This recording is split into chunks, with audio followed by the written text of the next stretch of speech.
Amazon prime videos पर एक ऐसी मूवी मौजूद है जिसे देखकर आपकी रूह कांप जाएगी।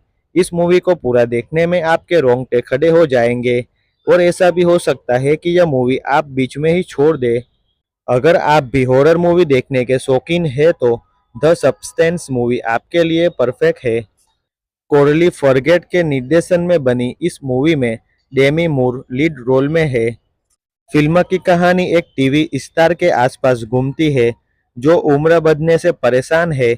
उम्र बढ़ने की वजह से एक्ट्रेस अपना टीवी शो भी खो देती है। इसके बाद उसे एक ऐसे ड्रग्स के बारे में पता चला है जिससे उसकी बॉडी पहले की तरह जवान हो सकती है। इस मूवी में एक से बढ़कर एक खौफनाक सीन दिखाए गए हैं। द सब्सटेंस मूवी ने दुनिया भर में शानदार कमाई की थी और अब यह फिल्म ओटीटी पर भी रिलीज हो चुकी है। आप इस मूवी को OTT platform Amazon prime videos पर देख सकते हैं।